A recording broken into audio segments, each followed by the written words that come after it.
What up, what up, what up? How y'all doing out there? Thanks for tuning in. I'm Jules Jenssen. This is Mad Midi.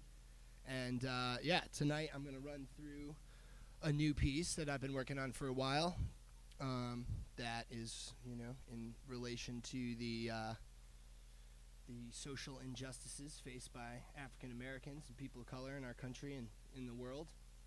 It's definitely a real thing. If you don't think it is, I suggest you look into, you know, social economic theory, things of that nature.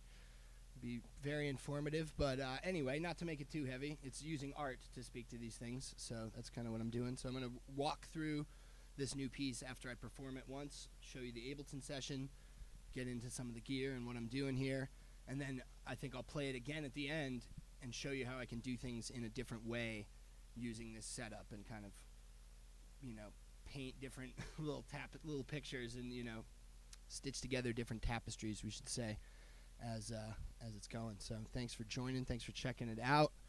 I appreciate it. Let me know what up, if where you're at, what you're up to. What up, J Ray? What up, Danimal? Celtics are cracked, you best believe it. Any guesses of tonight's flavor?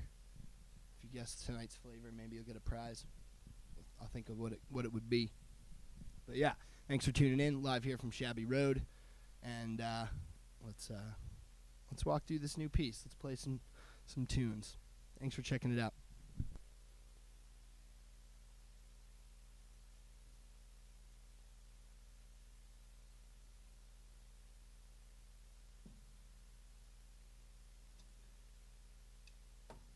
Hey, what's going on, everybody?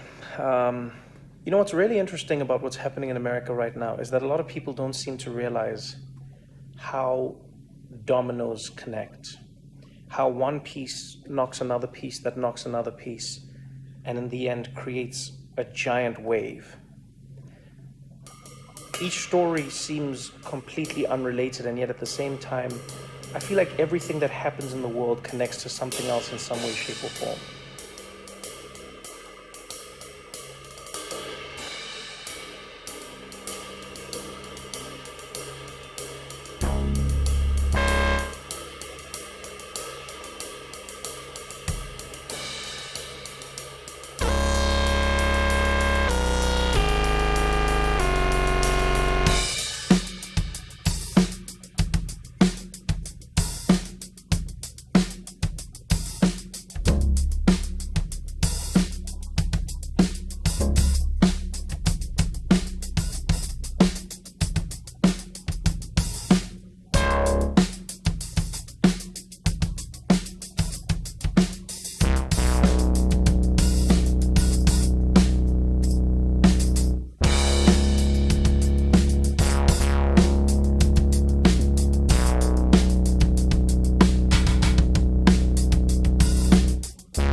That exonerates the police officer who shot him.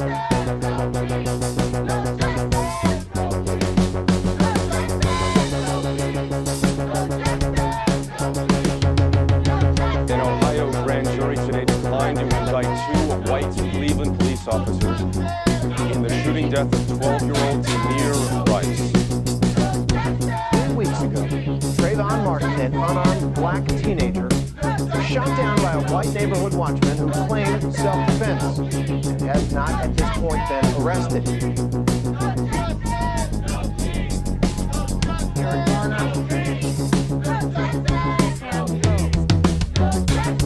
Elijah McClain.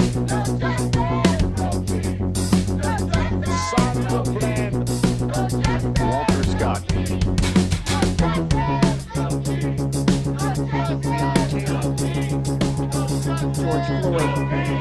off an Ohio grand jury today and the verdict that exonerates police officers shot down by a white killing of and the verdict that exonerates police killing of Ohio grand jury today and the verdict that exonerates police officers shot down by a white an Ohio grand jury today and the verdict that exonerates police officers shot down shooting by a death white of an Ohio grand and the jury verdict today that exonerates police officers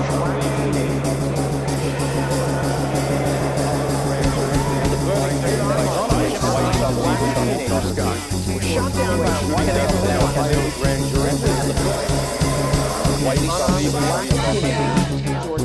shot down by a white and the verdict that exonerates police officers shot down by a white neighborhood and the verdict that exonerates police officers in the shooting death of an Ohio grand jury today and the verdict that exonerates police officers shot down by a white death of 12-year-old mere Rice. and the verdict that exonerates police officers shot down by a white An Ohio grand jury today and the verdict that exonerates police officers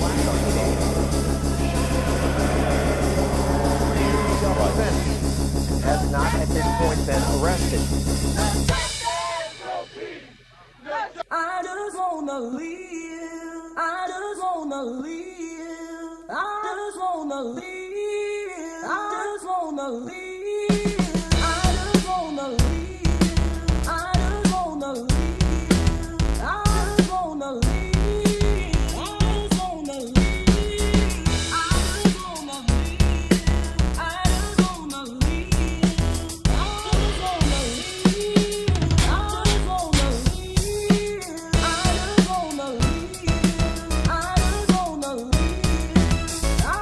wanna live. I just wanna live.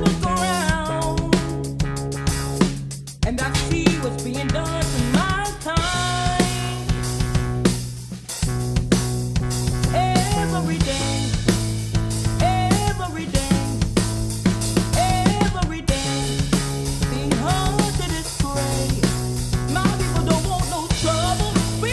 just wanna live. I just wanna live.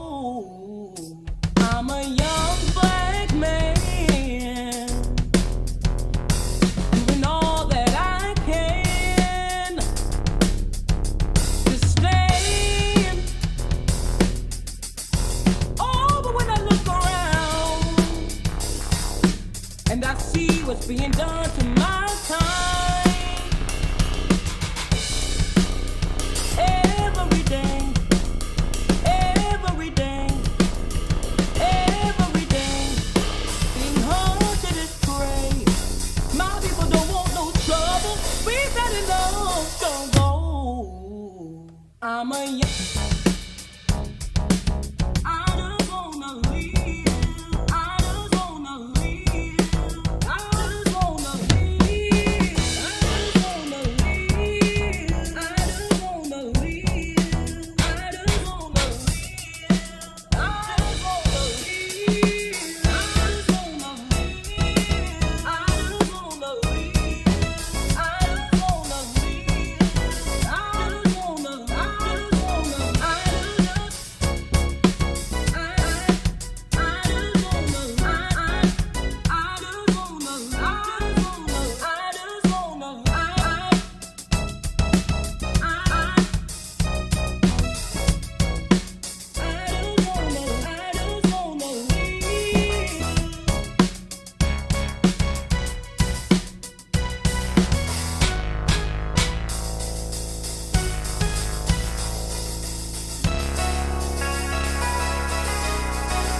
that we have.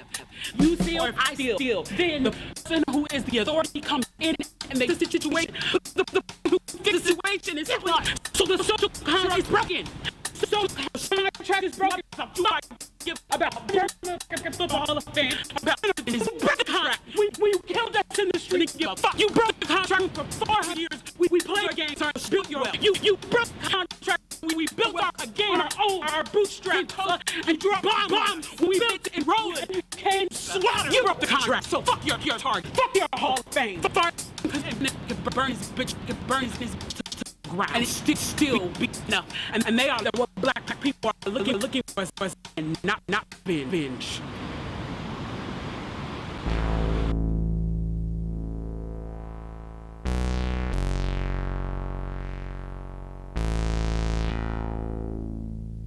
There's a social contract that we all have. You feel. Then the person who is the authority comes in and they fix the situation. The person fixes the situation. It's not broken. And there's a track that is broken up. What you like? About the Hall of Fame. About the contract. We put that in the street. You broke the contract for 400 years. We played your game, built your well. You broke the contract. We built our bootstraps and dropped bombs. When we built it, rolled, and you came and slaughtered us. You broke the contract. Fuck your target. Fuck your Hall of Fame. Far as I'm concerned, it could burn this bitch to the ground. And it still wouldn't be enough. And they are what black people are looking for is the quality of revenge.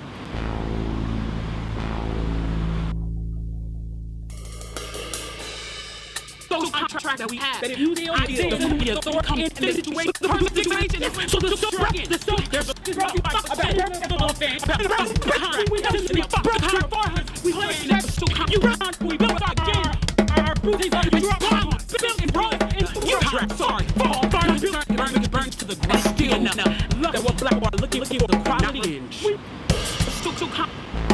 Social contract, all that it feels, the authority in the situation. Person who fixes it up, social contract broken, and there's a social trends broken. What the fuck? The Hall of Fame. Fuck is the contract. We killed this nigga. Fuck broke the contract for 4 years. We played our trends, so you contract. We built again our bootstraps and dropped bombs. We didn't roll and you broke the track. So fuck your fuck your Hall of Far. Sorry. This bitch could burn this bitch to the ground. And it's still enough. And they are what black people are looking for is the quality revenge.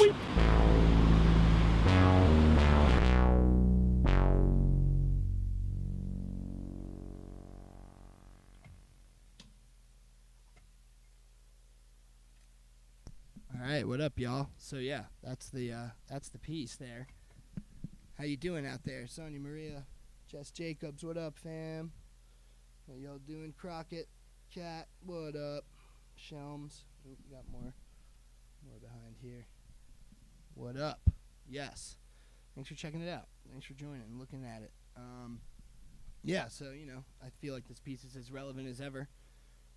So I've been working on it for a minute. Was battling some gear problems, but alleviated them now. So, although something was being a little funky on that, of course, once again, classic stream scenario. You go to stream and things get weird, but as I said before, I'm going to look into the Ableton session for the real nerds out there, and I guess I'll be looking at what was being a little strange in the that last part there, not working quite the way I thought it would, but still worked out, still cool, hopefully. Yeah, so I'm just going to switch some cameras around and get to the other view at the computer and get Ableton in here, and if you're a nerd and you dig that kind of stuff, stick around, and I'll show you what's going on with this whole piece there. So yeah, just 1 second and we'll get into it. Thanks for checking it out. Jules Jenssen's Mad Midi. Boom. Thank you.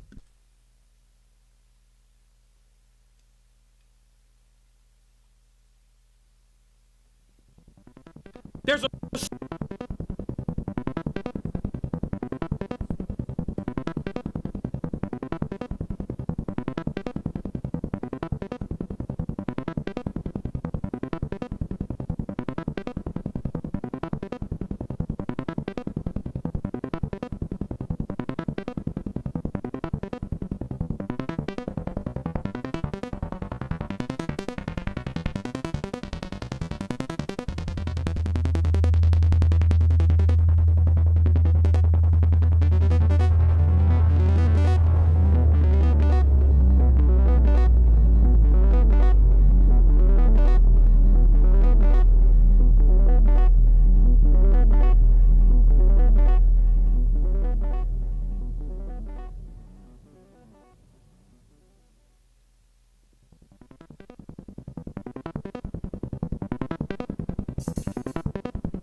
All right, what up, everybody? Here we are. We're back. Let's make sure this is working. My most glamorous shot there.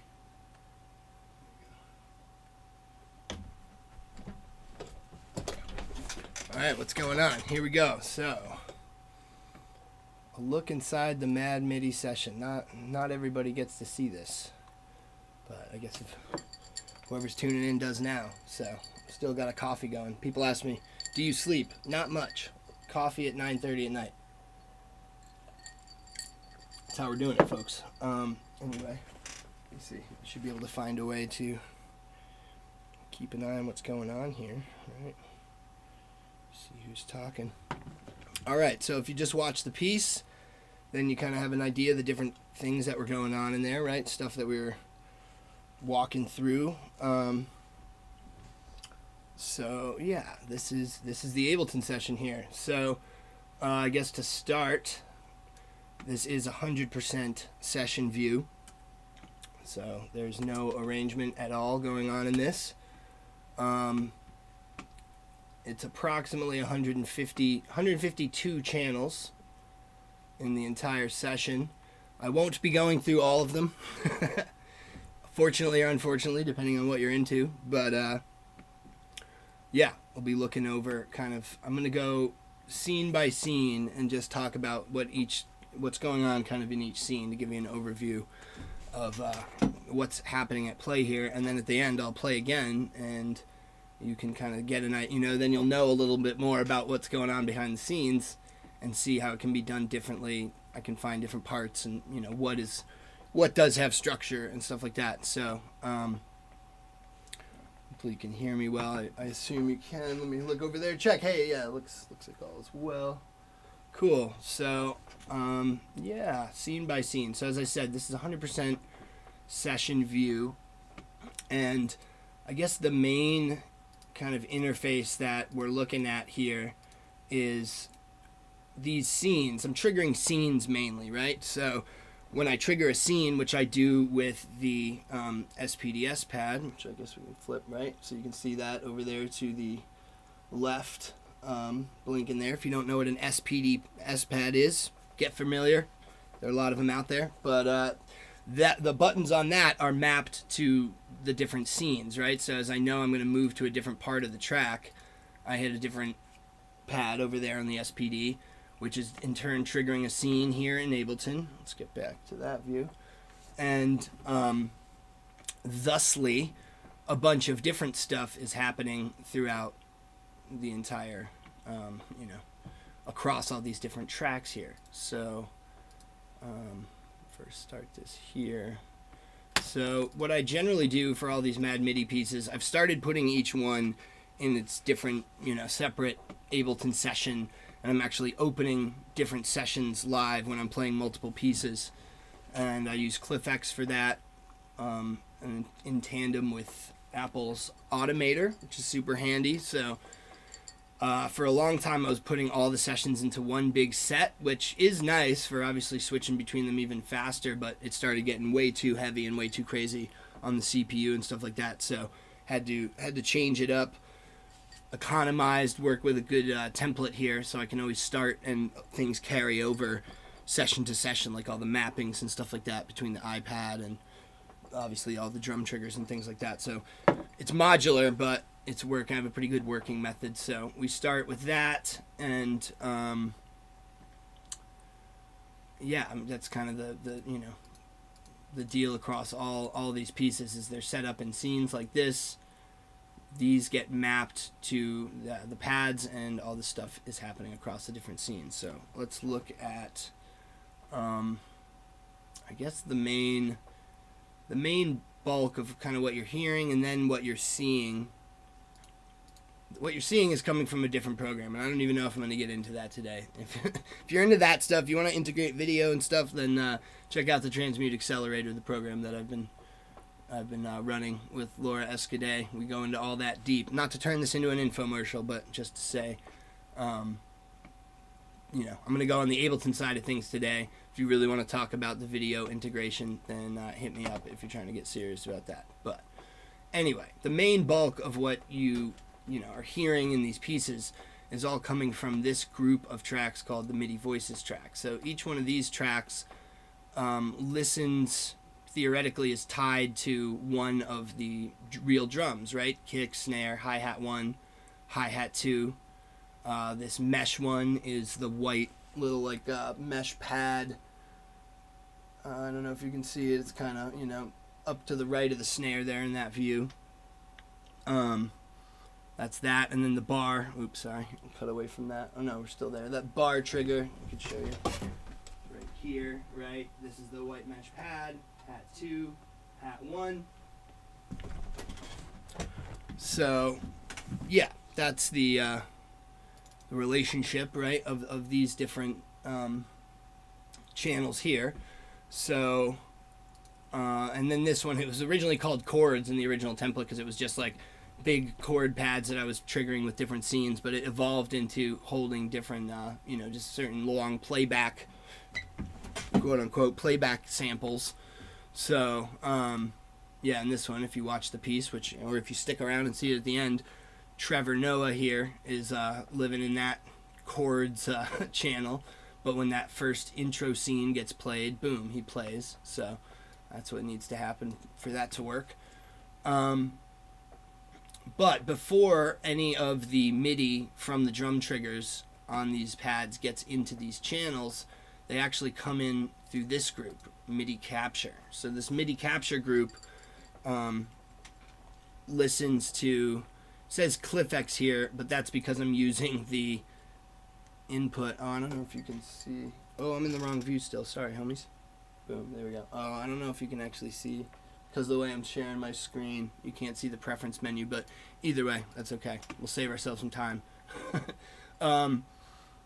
Yeah, it says CliffX because I'm using a CliffX XTB script, and the drum trigger converter box is coming in through that. But these are all listening to the different kick drum, snare drum, hat, all those different inputs, MIDI inputs are on these channels.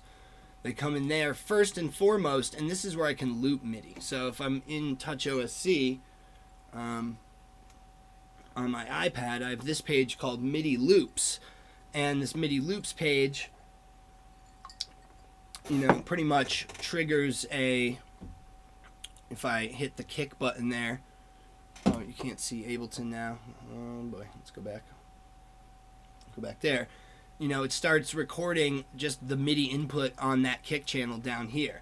So, and then when I hit that button again, that Midi Loops kick top one on the very top left there, then it would stop recording however long it is, and then it's going to re-loop the MIDI that I'm playing, and thusly trigger the sound and the video again, which is cool. You know, it's really handy that to loop that on the front end there. Oh, I'm not getting my, oh, sorry.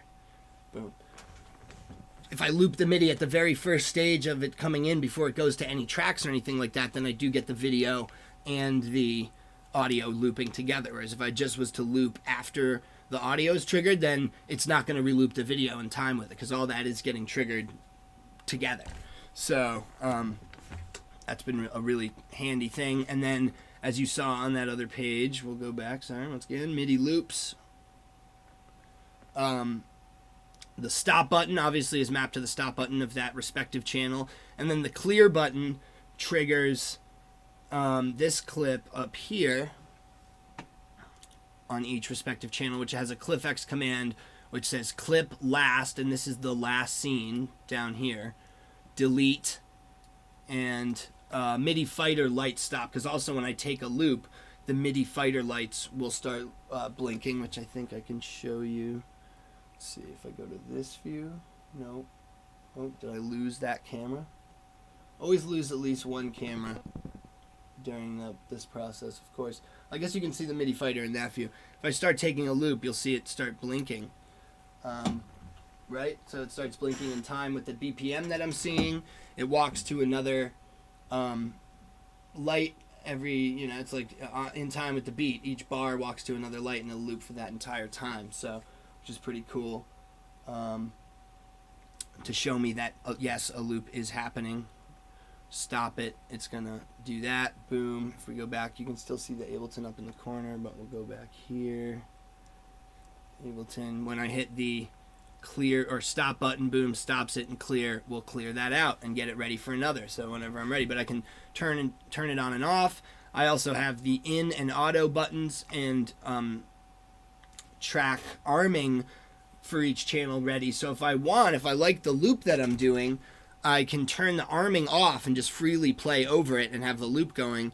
Or if I want to, re-record in more MIDI from like the kick drum onto a loop that I made already, I can hit the session record toggle, which does, toggles that ability to overdub more MIDI into a track or into a clip as it's playing. So I can kind of play with what grooves I want to add, or I can create a new one, add one to it. So it's a really flexible way of creating these loops. Right on the front end, I'm just looping the MIDI. I'm not recording a ton of audio into my buffer or anything like that. It's really efficient in that way as well.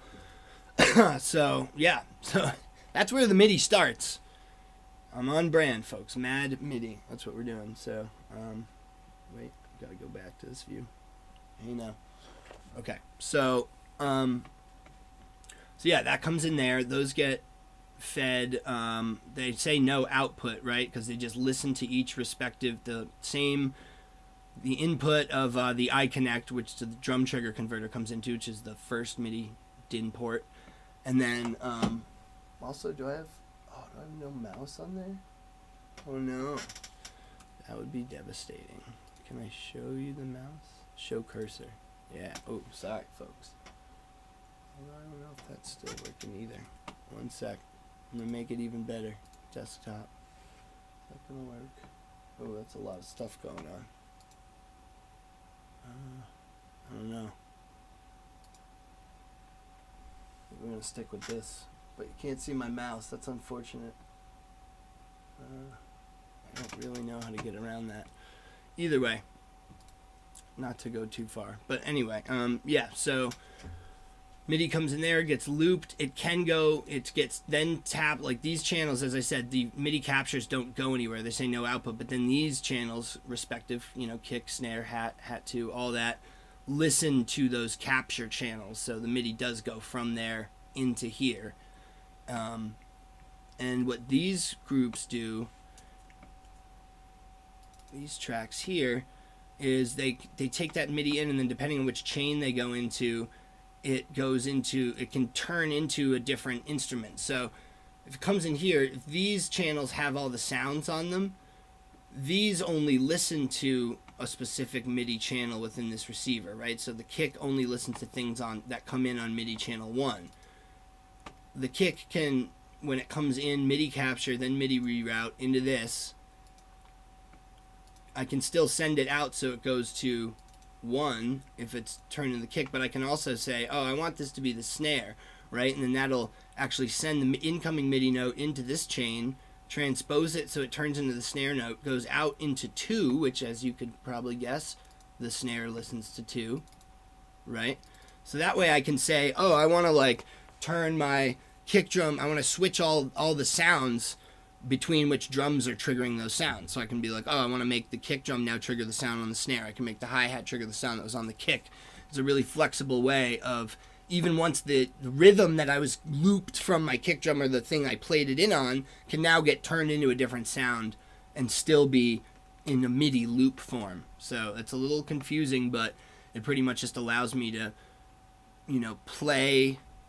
play a rhythm or MIDI stuff in, and then change it to whichever of the assigned sounds and send it into whichever of these channels I want. Sometimes I'll send all the drums into one of them, and then you'll get all of that, which I do at the end here. So I'll show you that at the end of the piece.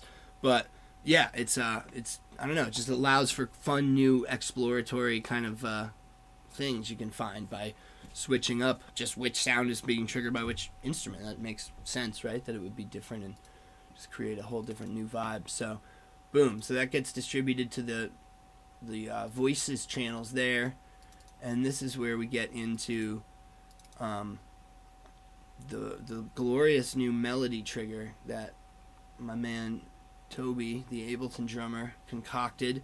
So yeah, this is only for the real nerds right now. If you're not nerding out, get out. Now you can hang too if you want. Yeah, so this, right, so let's see here. Let's use, well, we're going to go scene by scene, right? So that's really the main thing. As long as you know that this is where the actual sounds are living.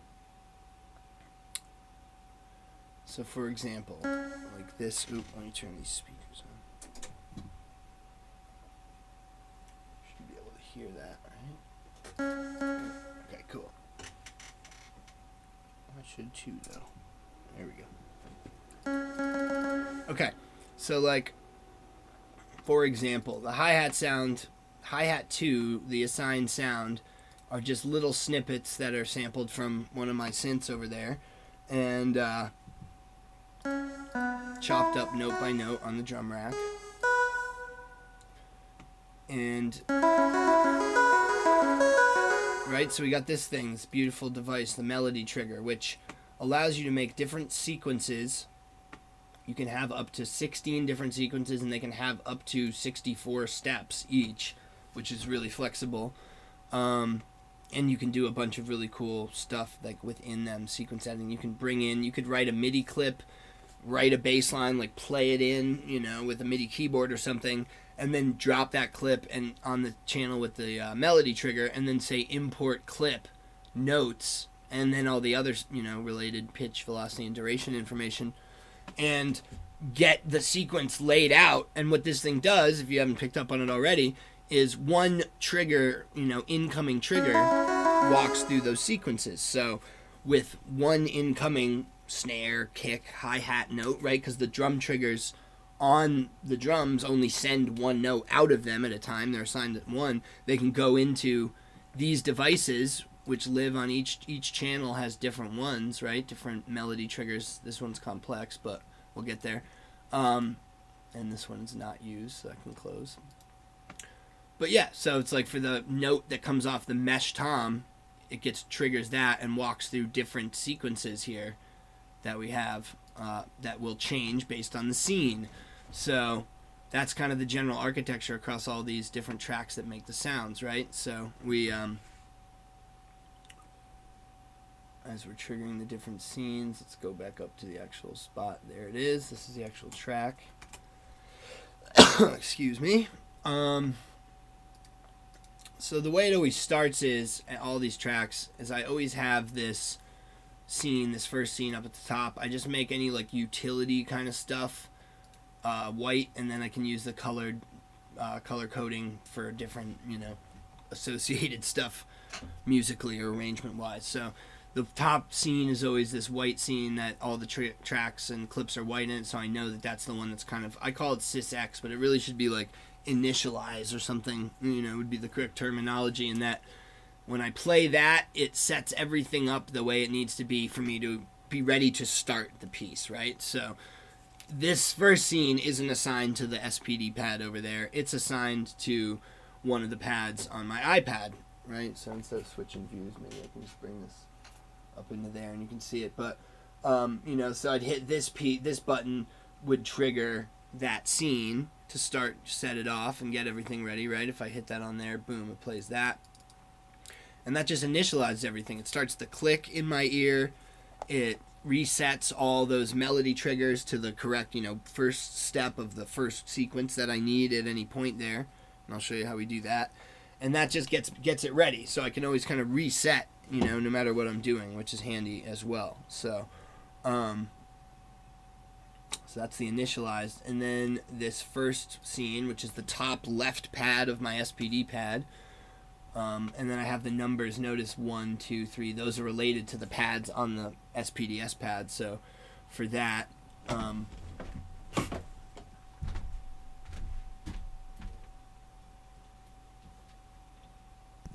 you can still hear me. Hello. So if you can see me here, that's 1, 2, 3, 4, 5, 6, 7, 8, 9. Right? That's just how what I call those. Now I know these pads, so I can always, in the scene names, know which pad triggers it, right? Another handy thing I did, see how this light is blinking, like whichever one I've hit last blinks? So because I'm just using this pad for MIDI, I didn't, you know, I made a sound that's on the pad that's looping that just keeps playing and therefore keeps the light blinking so that I always know which pad I hit last. It's a really handy way to not get lost in the set. So that was just a really, little SPD trick for all y'all SPD folks out there. Okay, back to the computer.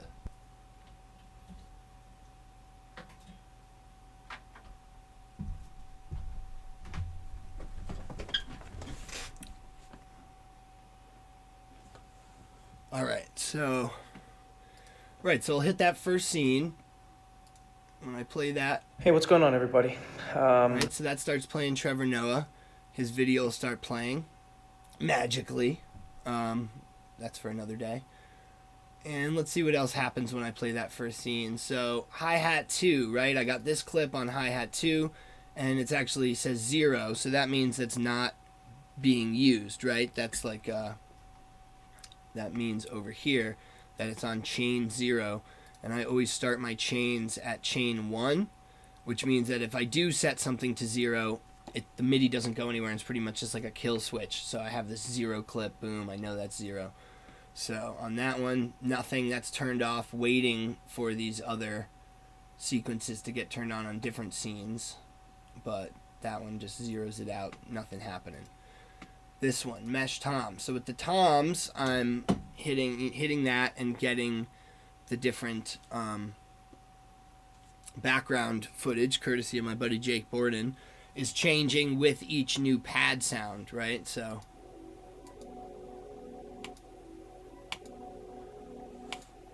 and this one is just walking between two chords, obviously, right? So there are more. There's all these different. Oh, yikes. Right? So, like, I like this first one, too. I'll tell you what I did for that. So, it's kind of a long sample, somewhat, for a pad, right? It's pretty lengthy. It's got some texture in it. What I did was I recorded this is probably a fourth of what the whole thing was, right? So, or even less. I recorded a long pass of an old synth, droning and moved the filter slowly, kind of made some moves with it and modulated some things over a long period of time, and I took that and I squashed it way down and made it this length. So this is actually probably like 10 minutes of audio compressed down to, I don't know, 15 seconds or something like that, maybe a little more. I don't know, it's just got some cool texture.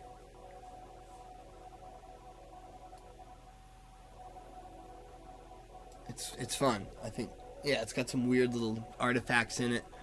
So, yeah, for the first scene, we're just going between those two. So I have those two, and I think I also have the sequence resetting, right?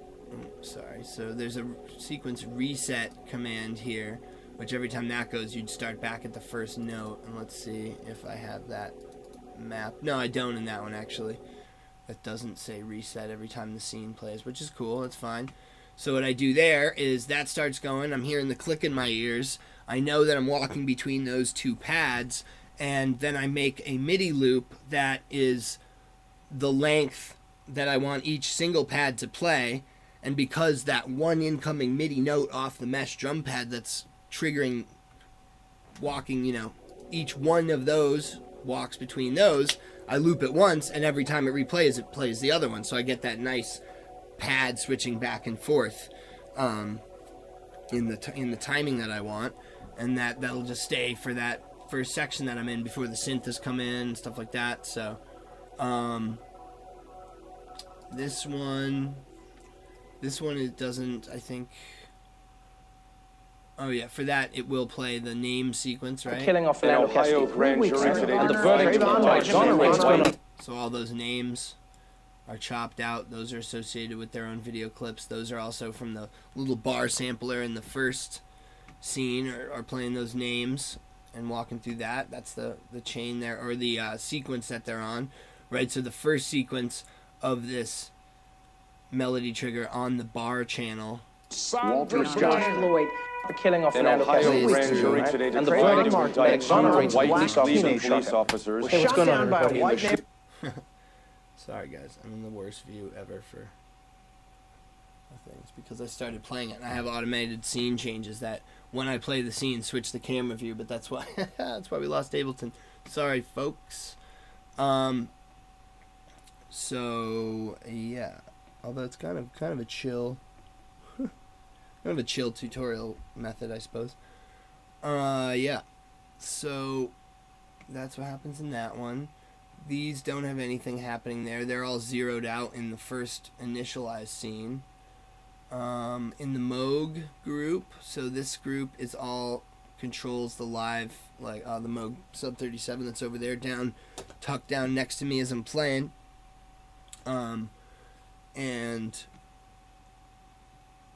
has a bunch of stuff going on in it. So it's got a channel that will send it MIDI notes right out to the Moog for the parts that definitely had like the verse and the chorus where there's that specific groove playing, like that is a clip of notes, right? So that's playing, but this first tracks don't have any MIDI playing to them. That's when I'm just playing it free or triggering it with my kick and triggering an arpeggiator with my kick that there's no MIDI actually going to it like in a clip form. It's all live at that point. So this channel has the Moog editor on it, which I don't think I can show you with the way I'm screen sharing because I didn't think about this thoroughly. But this is the device that represents the Moog editor, and on this channel that gets dummy clips that change different things, right? We can see the red dots on there and the different clips here. Turn the arpeggiator off for the first two scenes, and I get to that third scene and the arpeggiator comes on. Also has the program changes to make sure it's switching to the right. This one is actually all the same patch throughout it, with just different things getting automated and changed, right? Like we could look at the filter cutoff automation. Oh, in this. Oh, weird. What happened to it? Oh, verse automation. Right. So like in the verse, the cutoff filter of the synth is programmed to open right before bar 9, again at the end of bar 16. So I have those things controlling that automatically in time with the playback. So yeah, the Moog group is cool. Ears group, I have the click obviously running. That gets bussed out over to G, which is my ears group. Or no, that's H. Sorry. G, ears out, which goes out of the Motus 15, 16. I have the slate rack, so I have a recording of my own voice in my ears telling me, like, when I hit that scene where I first take the loop of Keydrawn singing there, then I have this cue me in loop 2, 3, 4 in my ears. I guess I could send it. Hey, what's going on, everybody? Loop. Hey, what's going on, everybody? 3, 4. Right, so I have that in my ears telling me to loop. I have this one reminding me to fade those chants in, the no justice, no peace chants when I go to that second scene. A little reminder in my ear reminding me what to do so I don't miss out on all the fun. And then this audio group, which is down at the very beginning, actually. Ooh, which for some reason won't open. Interesting. That's weird. Never had that happen. This group literally will not open. That's terrifying. Ableton, if you're watching. Oh, it thinks I'm clicking on Arena. There we go. Weird. Interesting. Okay. So this group down here, this listens to each one of those MIDI voice channels. It's just like a solid audio pass-through channel. And I also have these channel playback prints. These have different audio. You know, this has got that lead sound from the chorus. This is where the no justice, no peace chant is, as well with a CliffX command saying bind the first. Once again, I'm back in the stupid wrong view. Forgive me. I'm new here. This CliffX command here says bind K1, so that's the first knob of the MIDI fighter, which I did just get the MIDI fighter recently and haven't even gotten close to mapping it out in the way that I want to yet, so I barely used it for anything in this piece, but at least I got one good thing in there with it, which is when I fade that no justice, no peace chant audio in, I'm fading in the video of it in Resolume as well. So that's binding that to a device that then routes out to both of those. So that's happening there when that second scene comes in. Get to the third one, I hit that third scene, and that at that point the hi-hat 2 will change to be this sequence. Right? It'll now play that. The mesh tom, 2 sets of 2, I guess I called it, which is sequences 1 and 2. So hey, what's going on, everybody? You know what's really interesting about what's happening in America right now is... I thought that it changed. Maybe it doesn't there. Hey, what's going on, everybody? See, like, there are different Hey, what's going on, that- everybody? What's going on, Trevor? So, yeah, we got the hi-hat 2's changing there. This is still the names on the second scene. And we go to third scene. Verb swell, right? So you see this in here. That's sending that audio, that channel, to this big reverb channel as the thing preps. Because I have, when I play that scene, here we can play and bring that slate cue back in there. Send. Go to A. So when I play this third scene, I immediately get the cue in my ear. Loop. Hey, what's going on, everybody? 3, 4. You know, I want Trevor to stop talking there, Trevor. I'm sorry, bud. Loop 2, 3, 4. Right, so I hear that in my ears. That view is almost cool.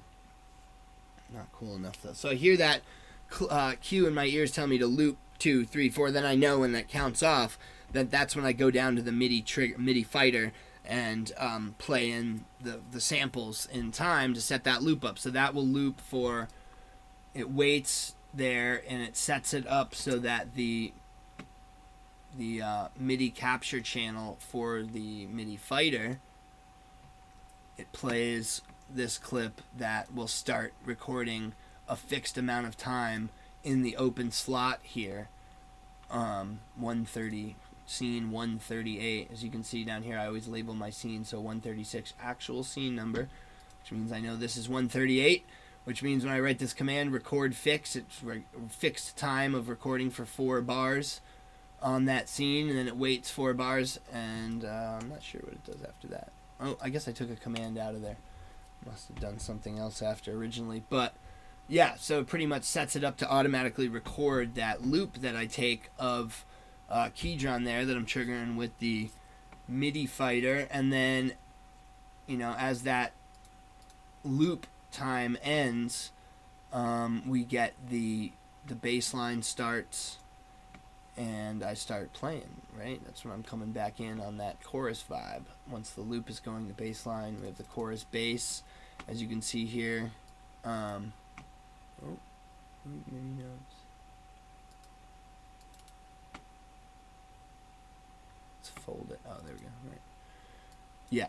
So that, when I hit this number 3, it sets that thing up. It sets me up for the loop, and then it waits 5B, which from playing it, right? So it's a count in of 1 bar to tell me to loop it, and then 4 bars of while I'm looping it, which makes 5 bars altogether, and then play scene 38, which is the next chorus scene. So it comes in with that, and then the bass line starts playing immediately on the downbeat.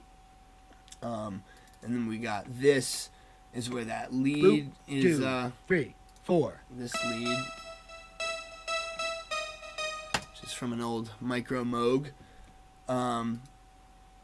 As you can see, that waits 1 cycle of the bass line to go through, and then that doubles on top unison with the bass line that's getting played from the sub 37 in real time.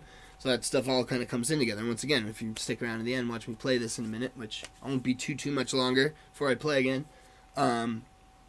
You'll know, right? You'll kind of know what's happening there when you hear the bass line start. You'll hear this piece come in due time. Right, should all make sense. I think at that point also the bar trigger has changed from oh yeah, I also just have all those things when that first scene gets played, the loop scene, loop setup scene, that it sends all those things to the reverb to kind of drop out before I make the loop automatically before it changes to the next, the actual chorus scene starts playing. So it's kind of an automated way with CliffX here I name it verb swell, and then I send 8, track 8, which is where the audio of this channel goes over at the front end, just the audio pass-through channel. 8, right? Hat 2. Tell that to get sent to the big verb return over the course of those 4 bars to kind of give that swell. Same with this one, the mesh, all the ones that are playing and looping there. Yeah, so the bar changes now to this sound. Let's play. Loop 2. this. Loop 2. So, 3. of 4. course, I'm going to change stuff around, and then when I go to play this again, it'll like break in half or something, but let's hope not. Yeah, so let's close down some of these. So we get to that. That plays this bar trigger's changed to now trigger this sound. I really like this noise. This is an old Korg synth, a Korg Poly Ensemble P, it's called. It's 1976, and it's got a really great sound. So that's what I got those notes chopped up. I'm changing the bar to be that at that point. So during the chorus, I can loop using the MIDI looper, loop that to add another layer on top of what's going on. Have some MIDI capture commands that are coming in at that point. Want things here. If I write MIDI notes in here, certain things, those will then trigger whatever sound I want. So if I do know I want like the pad sound that's triggered by the mesh drum pad to I just want that to come in while I'm doing something else with a different hand. When I get down to that scene and that scene kicks in, then I can just write a MIDI note right in there on that. That's going to make it all work out. Although what I'm curious of, it's getting really weird skipping going on with the very end part. But we'll get there. Yeah. So where was I? Close this. Yep. So get there. Then I have another scene that kind of waits 3 bars and then plays another one. So I guess that's the timing that it worked out, and that's where God protect me. I'm a young black man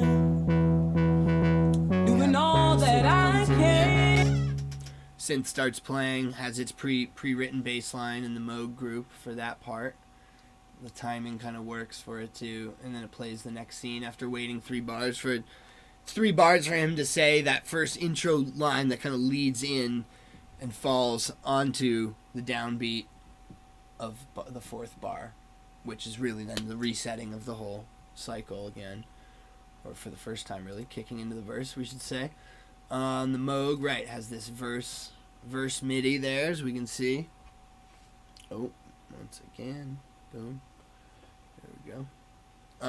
Yeah, so we got the verse MIDI there for the Moog that'll start playing then. Moog verse automation with that and a bunch of other, I think after the first time, there might be an unlinked envelope, right, for the oscillator octaves. Right, so an unlinked envelope that's 32, right, because the whole sequence is 16 bars long. This envelope's 32 bars long. When we get to bar 17, halfway through it, it drops down to the lower octave on its own there. So that's nice. It's a nice touch. But I can always still reach over to the Moog and modulate stuff on it, right? Whether it's playing back. If I'm triggering the notes with it, then I can have modulation running on it. Or if it's getting notes played back, I can reach down and turn knobs on it and do fun stuff with it like that. So, yeah, at the beginning, that first scene, or the third scene, excuse me, once I drop in and the chants start fading in, then I'm running a melody trigger there that's triggering the different, let's see what happens there. Sequence 1, right? So if I get to sequence 1, I'm a young. sorry, stop all these. I don't know what's still playing. Sequence 1, it's got all these notes, right? This pattern, and these are going out to the Moog in real time, and then also triggering it while it has an arpeggiator on. So that's why I'm getting those kind of fun, different changing patterns, and pretty sure I have it set to reset at some point. So at every 8 bars, it'll make sure that it comes back to that 1. So, yes, Kat says the Korg sounds so good. Thank you. I agree. It's lush. Yeah, so that's for that part where there's not playback. As you can see, these are all the times where there's like MIDI getting sent to the bass specifically to the Moog. But for this one, sequence 1, ARP turns on. All the incoming kick notes start triggering this sequence, and there isn't anything playing back. So you'll see that when I play through it again in a minute. Yeah, so it's pretty totally simple and self-explanatory, right? No, I know it's not. I've lost my mind, but I very much enjoy these Rube Goldbergian constructions. And then the end there, right? So there's the verse there. When I'm ready, I have the 6th pad also triggering the chorus, which will actually restart the loop I made the first time. And each one of these scenes also switches the camera angle, right? So I have these scenes going to OBS that move between different 6, 5, 7. Some of them hold. That's where we're getting those camera switches. Where we should be, yeah, see? So if I play those different clips, we get the different camera switches over there. Those are programmed to automatically change. You can see the Moog down there. Yeah. Those are set to run in tandem with the scenes as well. So, I'm my own little cinematographer on that as well, which is fun. Get some spice. So, yep, we get that chorus again the second time. That's where I kind of went to like the drum and bass vibe. So, I'm looping up the Korg sounds. I'm playing the I don't wanna. Some of us don't wanna. Sometimes I don't want to too. All right, but gotta pull through. I just want to live. Freudian slip, folks. But the I just want to live sample that we're playing there. I'm doing that all by hand. At that point, I've stopped the loop from playing, and I'm triggering it in by hand, and I can make another loop with it if I want. Play it more sparsely. Reaching down and turning up the release time of the Moog. Yeah, as I said, I have the Korg thing looping, and allows me to just kind of get free with it, get a little more, loose and triumphantly large with the arrangement at the end there. And then we get to this last scene, right? So I play this last scene. We changed BPM to 190, which is what I originally wanted for that. But then I was like, I'm not even going to play this to a click. So the click actually mutes and doesn't matter what the tempo is. But because I started programming it that certain things wanted to stay there. You can see there, we changed to 190. The global quantization GQ changes to none, as we can see over here in the scenes at the far right. Yeah, and so what I did for that, the way I'm playing back all those pieces of Kimberly Jones's monologue, speech, whatever you want to call it there. We'll go into Midi Voices. So that's living on this hi-hat 1 rack, right? So we get down here, and there's actually, so there's 2 melody triggers, because one's running the video going out a different set of notes, because, so there's 4 sequences which control her speech, right? And they're all, the first 3 are all 64. You can see here, 64 notes long. And then the last one's 38. So whatever 64 times 3 plus 38 is, run that math. Let me know. I forget. I think it's like 2. I thought it was 200, almost 200 something. I had to go through, chop up every syllable of her speech and the video clip and associate them. And it actually filled up. Yeah, so it's 127 on the first drum rack, minus this weird one that's blocked out there. And then this gets up to 127 again. So that's definitely like 220 something, it seems like, right? So that's all those different samples. Not exactly sure what was going on when I was trying to play it back, that it was getting all choppy and weird on me. But you live and you learn. We'll figure it out. But Yeah, so I've made it so with that reroute that changes the different drums into whichever other ones. I have now the kick, the snare, the hat 2, all changed to send the hat 1 note, right? So anything that gets played in on any of those drums is getting sent just to this one channel, which then concurrently makes any incoming hit walk to the next sequence of what she's saying. So There's a social contract that we all have. That if you steal or if I steal, then... Oh, you probably can't see that because it's under there. Sorry. Right? The person who is the authority comes in and they fix Like the I would like to go back and even clean up exactly which syllables and how those trigger to make it more fluid. But situation. The person who fixes... at one point I had to just call it and say this piece is ready to play. But, yeah, so the different... all those syllables, each one of these patterns walks it's a set of 64 notes walking up, each one ascending. The next one starts at the next note above where the last one ended, and that starts walking up, each one of these There's a social contract. samples and walks through them concurrently. When it gets to the 64th one, what's really great about this melody trigger, well, there's many things that are really great about it, so thanks Toby for making it, but in addition to pitch and like velocity values that go out with each step of each sequence, you also have these extra functions here, which are really cool. So the extra functions, you have 2 different extra functions, which pretty much for each step you can turn on to do something when that step happens, or you could have it on the whole time. So extra 1, if you can see here at the very end of the last note of this step sequencer, extra 1 is all the way on. It's not on for any of the other ones, and what that does is actually triggers this button, play edit, the next sequence button. So when we get there, see that sequence button hits next. So that when it gets to the 64th one, it'll trigger to go to the next one to keep each incoming note walking up to the next sample. And then each of those extra 2 is the chain selector, because as I showed you before, there's more chops than there are even in one drum rack. So when I get to the 127th one, I need to actually jump over to this other chain and start walking up that one.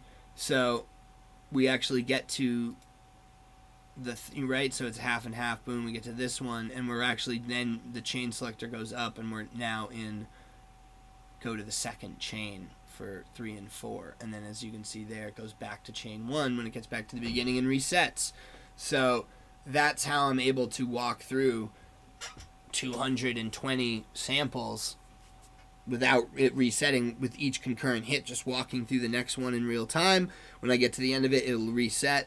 So yeah, it's fun. I can play it slow, I can play it fast. I still am, trying to really learn the intonation of what she says, so I'm hitting into the right pace that it makes it sound more coherent.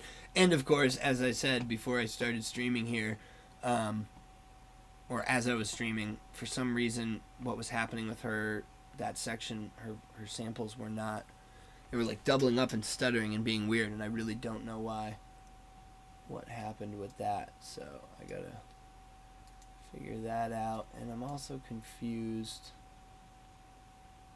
I was getting like weird latency and doubling in my ears again, and I'm not exactly sure why, and I shouldn't be. I'm checking some stuff here. See, pre-master effects. Oh, weird. That goes to the master. That's not. Oh yeah, no, it is. Right, that goes to the master and the ears and out through this one, which goes just to the Mo 2, 3, 4, right, which goes over to the stream. Interesting. Yeah, I was hearing some weird doubling in my ears, which I thought maybe I'd routed something weird in this setup to getting ready to show people what was going on. I guess I'll try the piece again and see what happens. But yeah, now that you know kind of more, what's happening here and how the back end of this works, as I play through it again, you can turn that off. Have a better idea what you will have a better idea what's going on. I can try to play it in a little bit of a different way, so that you can see the variations that are possible. Although this one, more than some Mad MIDI pieces, is more defined arrangement-wise, with like the bass playback and stuff like that. But still has those moments that are free and interpretable. So, yeah. Who knows what I messed up in here that I should have saved before starting to show you stuff. I guess let's double check real quick. This should all make sense. If my calculations are correct, then I should be able to theoretically hit this first scene with the iPad and be right back to where things should be. Because I'm pretty sure I reset any wonky little routing stuff. Right? Yeah, I took the ears back out of the mains. I didn't really change anything else. Everything should be cool. So I guess that's a test of the system, right? Is to see if that actually just works when we go back. So, all right, I'm going to reset the camera and the other view real quick, and I'm going to play through the piece again. So if you got any questions about how this works, let me know. Let me know what you're up to, where you're at. Where you're at in the world, whether you're in some faraway country or sitting on my couch. What up? Alright. I'm going to be back with another playthrough of the same piece that I just explained in just 1 second. So see you in a minute.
So now that you have a better idea of what we're doing over here with the piece, let's play through it again. See what's going on. Get things reset. Let's hope that the system provides and that my calculations are indeed correct, and things will work again. So let's see if I hit this first scene here. system initialization scene, and we should be off to the races. So, see what happens.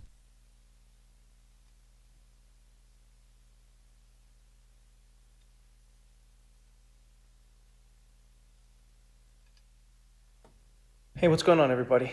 You know what's really interesting about what's happening in America right now is that a lot of people don't seem to realize how dominoes connect, how one piece knocks another piece that knocks another piece. Hey, what's going on, everybody? Alright, so I'm gonna like mess. You know with what's it a really little more. I'm gonna interesting try about to, what's like, happening do in America things a right little now different is than that a I lot did of people before don't seem to where I realize can. how dominoes connect, how one piece knocks another piece that knocks another piece, and in the end creates a giant wave.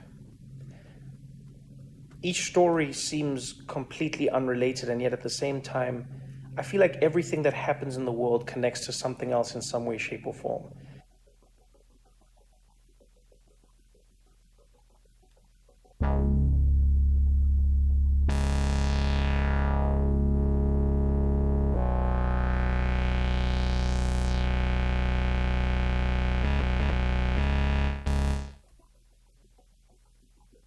Don't hit the Moog tuning button if you don't mean to.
Killing of Philando Castile, right? And the verdict that exonerates the police officer who shot him. An Ohio grand jury today declined to indict two white Cleveland police officers in the shooting death of 12-year-old Tamir Rice. 3 weeks ago, Trayvon Martin, an unarmed black teenager, was shot down by a white neighborhood watchman who claimed self-defense and has not at this point been arrested.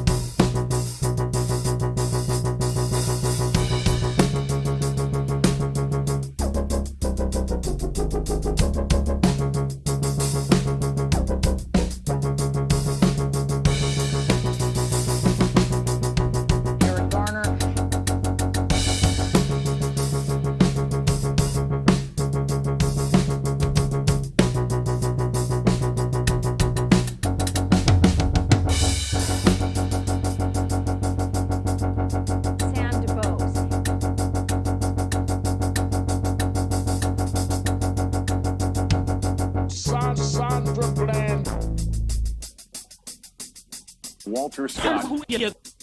Hey, what's going on, everybody? You know what's really interesting about what's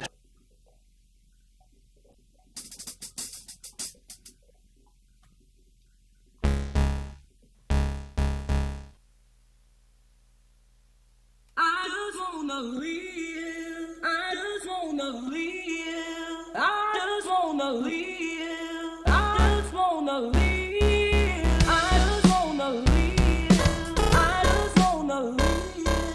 I just wanna live. See, so something got weird because I was, showing what was going on in the Ableton session. So something is funky in there. Let's see if I hit my little foot. You can see my foot down there. I'm hitting my stop everything pedal. Gotta have that seeing if we reset to the initial scene, if things snap back into place, but it might have just been something that I buggered up during the tutorial. We'll see, because now the timing got a little weird there for a second, so we start back at the top. Let's see what happens. Hey, what's going on, everybody? You know what's really interesting about what's happening in America right now is that a lot of people don't seem to realize how dominoes connect, how one piece knocks another piece that knocks another piece, and in the end creates a giant wave. Each story seems completely unrelated, and yet at the same time, I feel like everything that happens in the world connects to something else in some way, shape, or form.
Right? And the verdict that exonerates the police officer who shot him.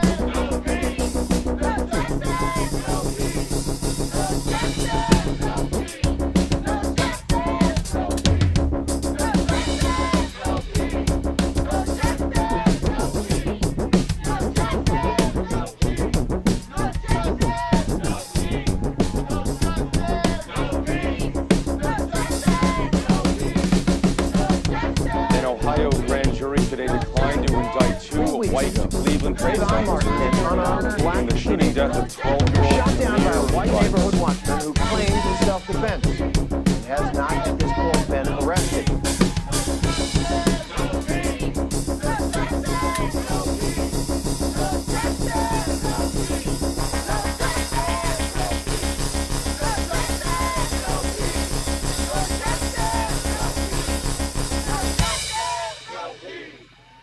I just wanna live. I just wanna live. I just wanna live. I just wanna live. I just wanna live. I just wanna live. I just wanna live. I just wanna live. I just wanna live.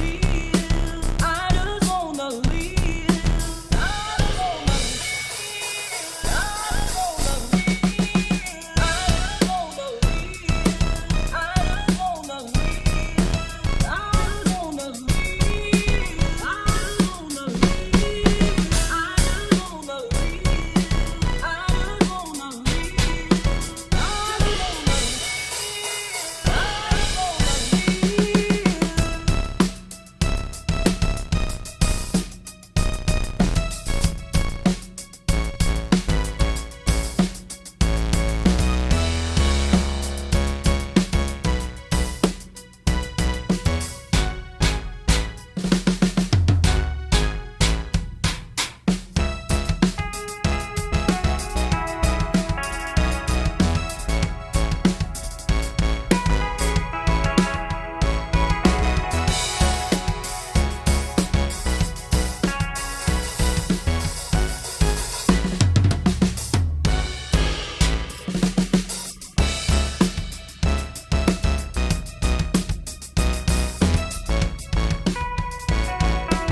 see what's being done to my kind.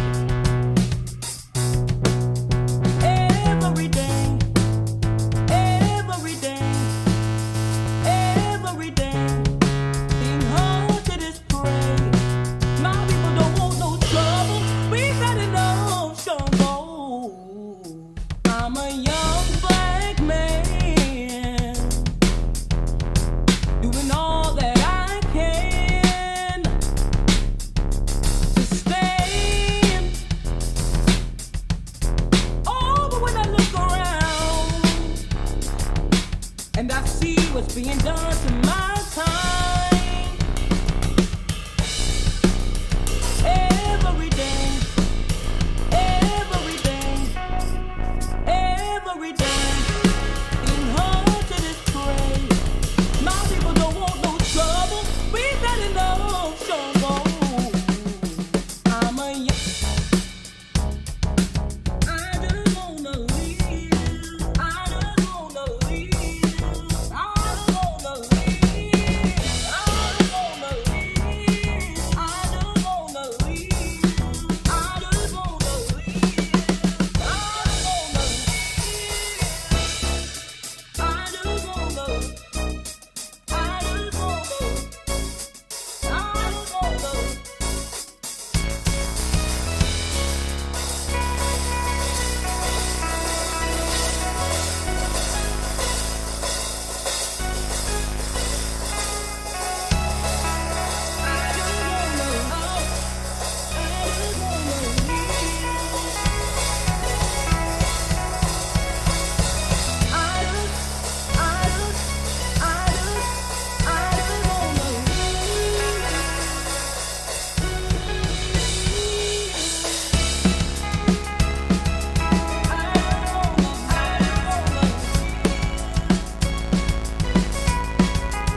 steal. The person who is the in and they fix the situation. There's no contract that's had. That if you see or feel, the person is had. That if you see or person who is in and they fix the situation. There's no contract that had. That if you or feel, the person is the authority come in and they fix the situation. There's no contract that's had. You or feel, the person is in fix the situation. There's a social that had. Feel or Clearly that got messed up. Clearly that got fucked up during the thing too. I don't know. It's not seeming to walk to the next sequences as it is supposed to, as it did earlier. The only Hail Mary I can throw is this. Do these. Hey, what's going on, everybody? You know what's really interesting about what's happening in America right now? God protect me. I'm a young black man. Oh, crazy. See if that works. social contract that we all have. That if you or feel, then the person who is the authority comes in situation. There's a social contract that we all have. That if you use or That's what you get, folks. Tried to show off what was going on behind the scenes in the course conference. I feel, then What's going on behind the scenes. So, on that note, might have to call it here. But thank you for tuning in. Thank you for checking it out. I appreciate you. Appreciate anybody who's interested in this kind of stuff. If you are interested in this stuff, check out the Transmute Accelerator starting soon. That's where we discuss all this kind of stuff. So thanks for checking and being interested. If you do, transmuteaccelerator.com. Still a chance to get in under the wire. It starts next week, or this week, I guess, which starts in an hour and a half. Yeah, so more nerdery, new Mad MIDI stuff to come, more streams like this, more full performance, full set streams, all that. So thanks to everyone who checked it out, and we'll see you again real soon. Thank you so much. Peace.